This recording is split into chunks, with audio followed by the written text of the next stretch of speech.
Guerra no Oriente Médio. Bandeirantes, 7h02.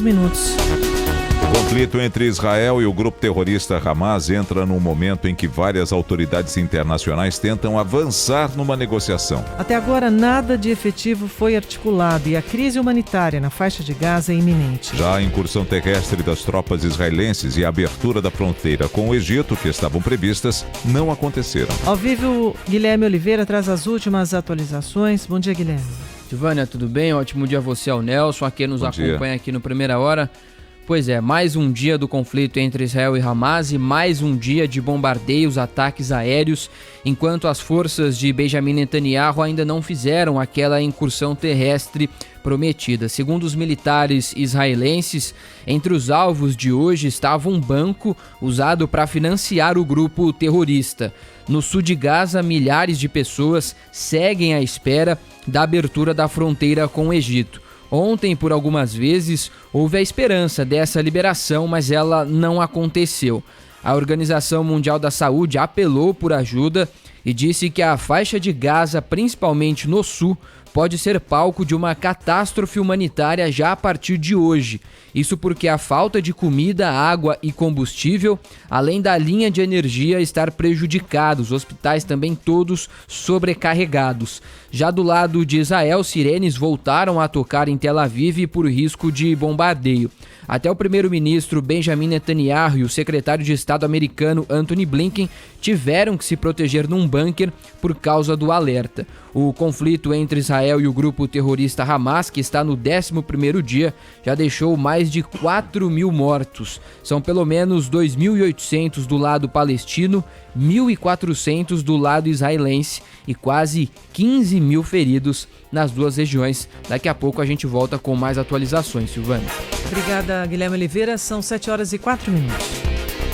O Conselho de Segurança da Organização das Nações Unidas pode votar hoje a proposta brasileira que trata sobre a guerra no Oriente Médio. A expectativa era que o texto fosse votado ontem, mas a tensão e a falta de acordo, mais uma vez, entre os membros e integrantes, adiaram a análise. No terceiro encontro da ONU em Nova York, desde o início do conflito, a Rússia apresentou uma proposta que acabou rejeitada. O texto previa um cessar-fogo humanitário, sem citar ou condenar as ações terroristas em Israel, o que desagradou países do Ocidente. Estados Unidos, Reino Unido e França, que têm poder de veto no órgão, votaram contra. Outros 5 votos foram a favor e houve 6 abstenções. Membro observador do Conselho, o representante do Estado da Palestina, apoiou a proposta russa e criticou a votação.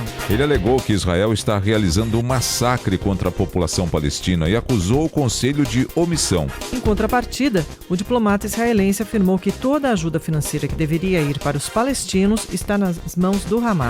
Gilad Erman defendeu que, se o grupo terrorista baixar as armas, devolver os reféns e se entregar, a guerra pode acabar sem mais nenhum tiro disparado. Diante da tensão, os Emirados Árabes Unidos pediram mais tempo para negociar os termos das resoluções a portas fechadas.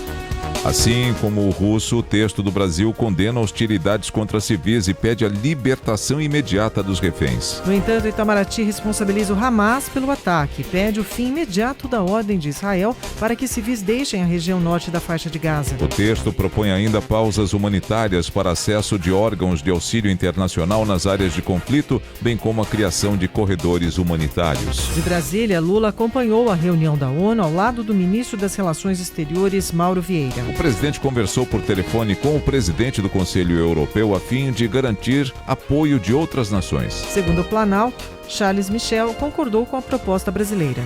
Para que uma resolução seja aprovada, é necessário ter os votos de pelo menos 9 dos 15 países do Conselho, sem contar as nações que têm poder de veto. O Brasil está no comando rotativo do órgão durante o mês de outubro e tem o poder de convocar novas reuniões. Bandeirantes.